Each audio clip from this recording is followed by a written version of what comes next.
Em Curitiba, o Atlético Paranaense consegue superar um primeiro tempo ruim e vence o Racing em casa. Já no Rio de Janeiro, o Flamengo demonstra rigorosamente nada e é derrotado pelo Peñarol.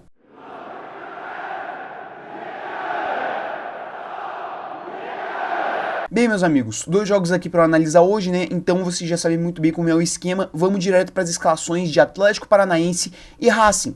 Do lado do Furacão, cara, você tem um desfalque gigantesco, que é justamente a lesão do Fernandinho, né? Ontem foi confirmado na transmissão que o Fernandinho não joga mais no ano de 2024. E, cara, é o melhor jogador, é a referência técnica do Atlético Paranaense para esse ano.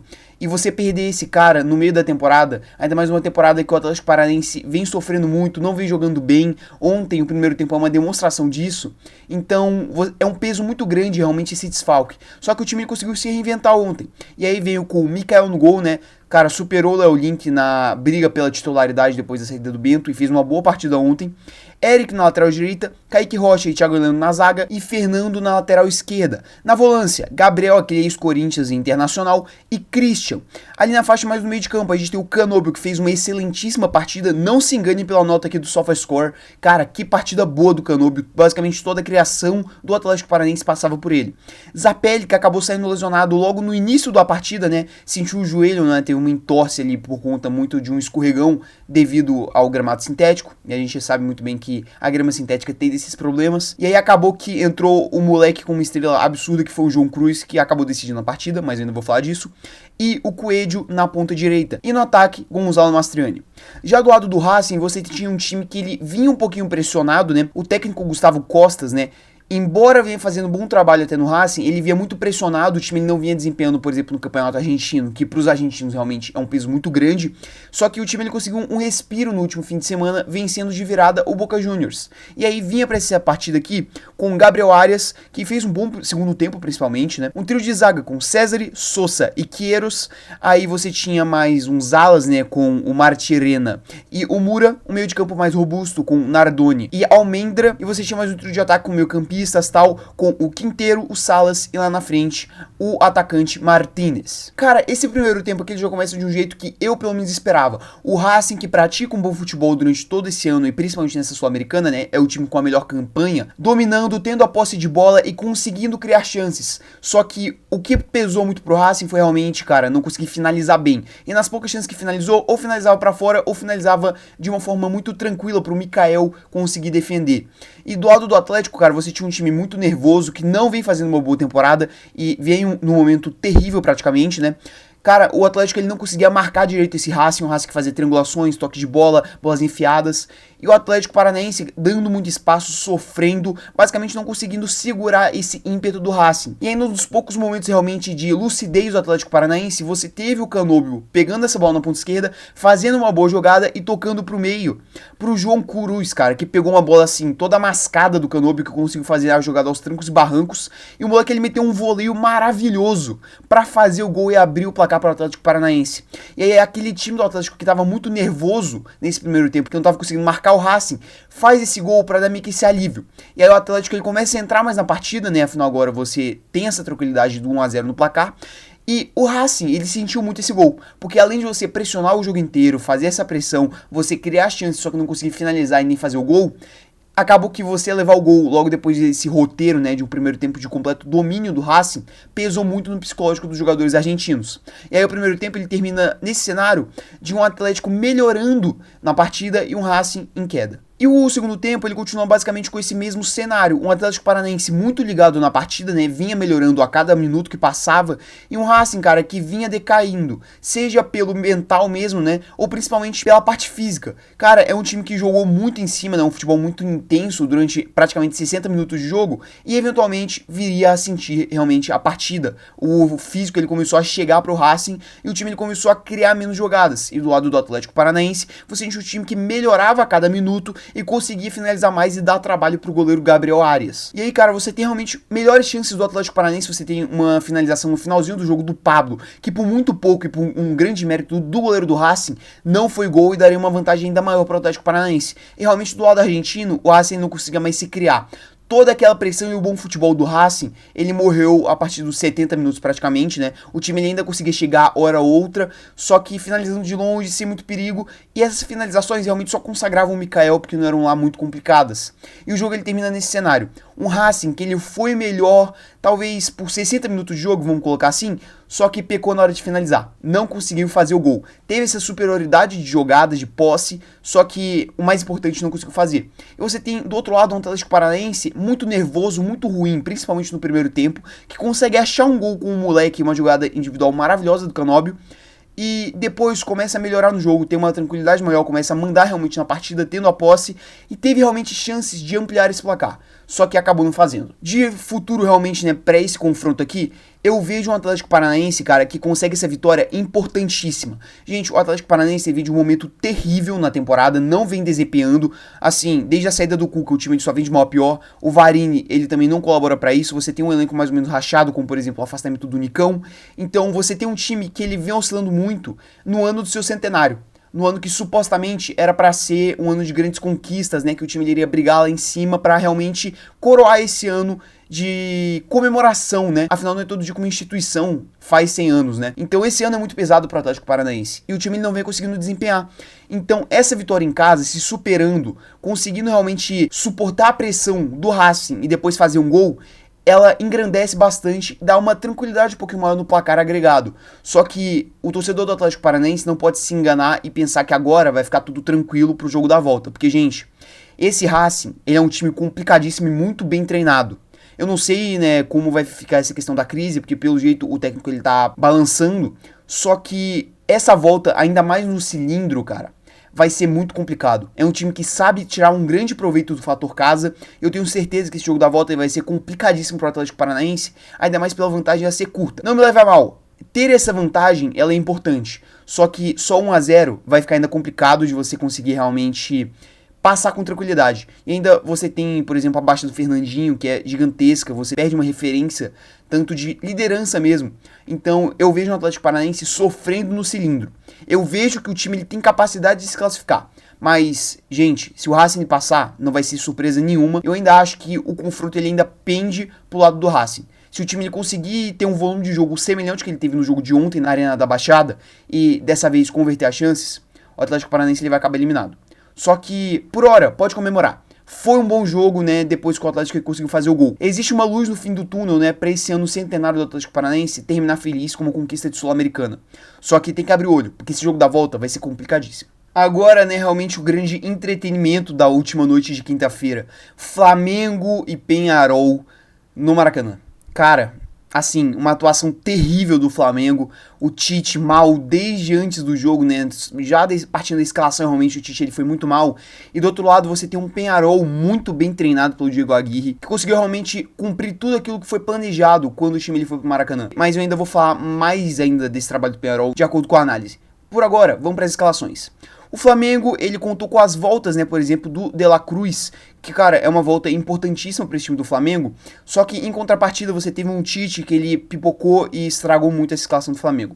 O time ele veio com o Rossi no gol, Varela na lateral direita, cara, e aí eu já vou começar minha crítica aqui. Gente, era um jogo que o Flamengo ele tinha que fazer gols, porque a volta no Uruguai, ela é complicadíssima e o Peñarol, ele não é um time ruim, é um time muito bem organizado e muito bem treinado. Por que você coloca um lateral que não é tão ofensivo quanto o Wesley? Você realmente ir pro jogo com o Wesley traria uma ofensividade muito maior pro Flamengo. E aí o Tite já começa errando aqui realmente na linha de zaga. Aí você tem no meio da zaga Fabrício Bruno e Léo Pereira e o Alexandro na lateral esquerda, que também pouco fez na partida. Não era tão ofensivo também. Eu acho que começar com o Ayrton Lucas, embora você tenha a questão defensiva dele que não é muito boa, talvez pro Flamengo realmente fazer um placar mais elástico seria melhor. Agora, na volância. Meu Deus do céu, gente. Assim, Tite. Cara, às vezes o campo, ele grita. Ele espernia que tem certos jogadores que tem que jogar, outros que não. Gente, não tem sentido a escalação do Eric Pulgar ontem. É um jogador que vem mal tanto na seleção quanto no Flamengo, e você tem no banco um jogador que não é volante, mas que vem comendo a bola nesse meio campo do Flamengo, que é o Léo Ortiz. O Léo Ortiz ele é o melhor meio-campista, talvez, do Flamengo na temporada, e ele é zagueiro. E aí você deixa ele no banco. Tudo bem que você pode ter uma questão física, o Tite ele falou depois na entrevista, né, pós-jogo, de uma questão realmente do Léo Ortiz não gostar de jogar como volante, só que não tem disso, cara. O Léo Ortiz, ele é empregado do Flamengo. Ele vai fazer o que o treinador dele mandar ele fazer. O Tite, ele não pode só falar, ah, tá bom, já que ele não quer, eu não vou botar ele pra jogar. Não, gente, não existe isso. O melhor jogador do meio campo do Flamengo é o Léo Ortiz, e aí você deixa ele fora do jogo. O jogo é essencial, de Conmebol Libertadores. O Flamengo, ele vem num momento ruim. Cara, incompreensível a escalação do Éric Pulgar ontem. E aí você tem do lado dele um De La Cruz que visivelmente, né, voltou ainda sem ritmo de jogo depois da lesão do jogo contra o Bahia, né.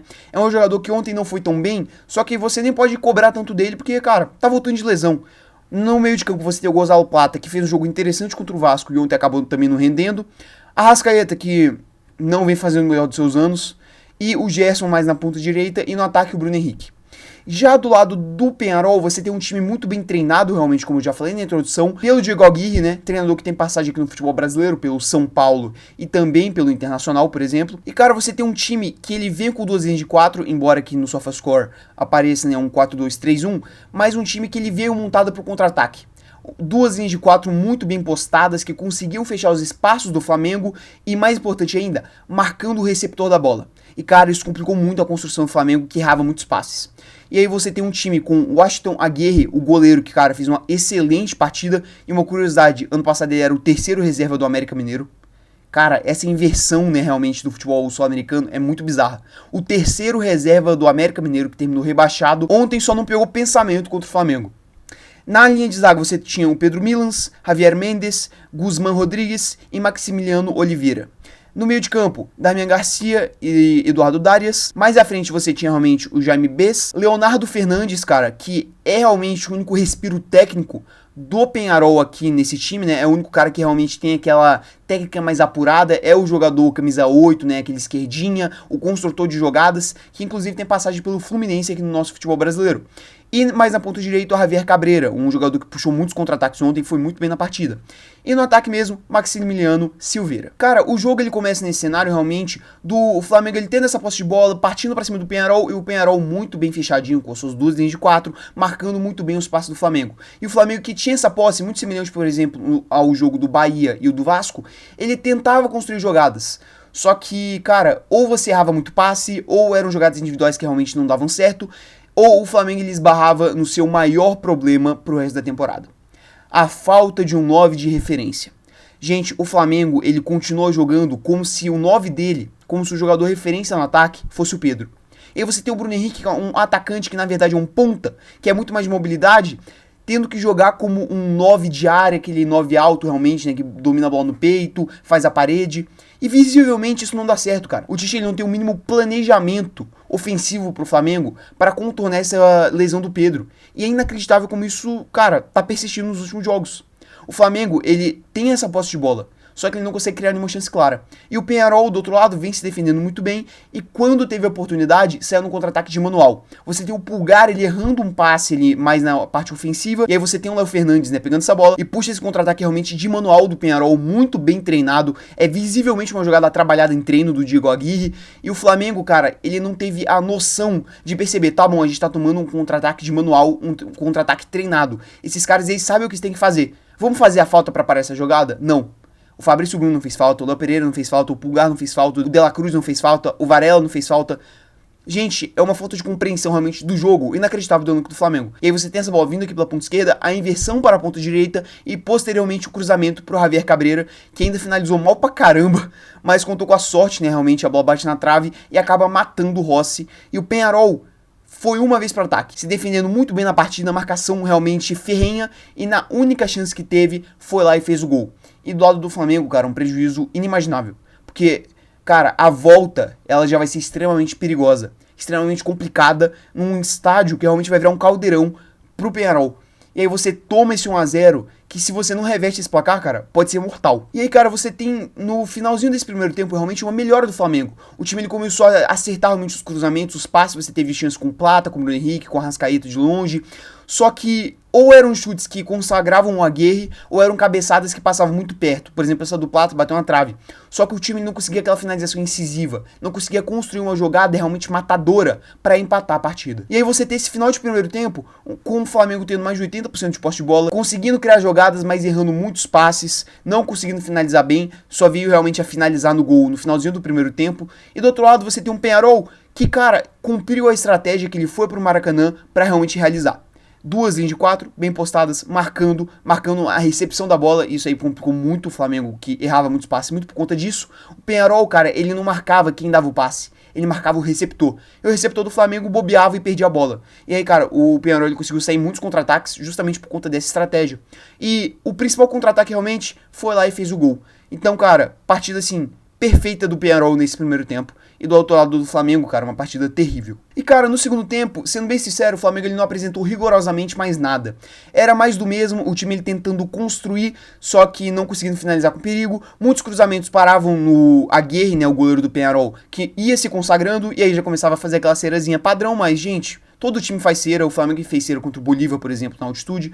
Então, eu não vou crucificar os caras. Eles não fizeram aquela cera nojenta, realmente, de 5 em 5 segundos, por exemplo. Não, o Peñarol ele jogou na bola.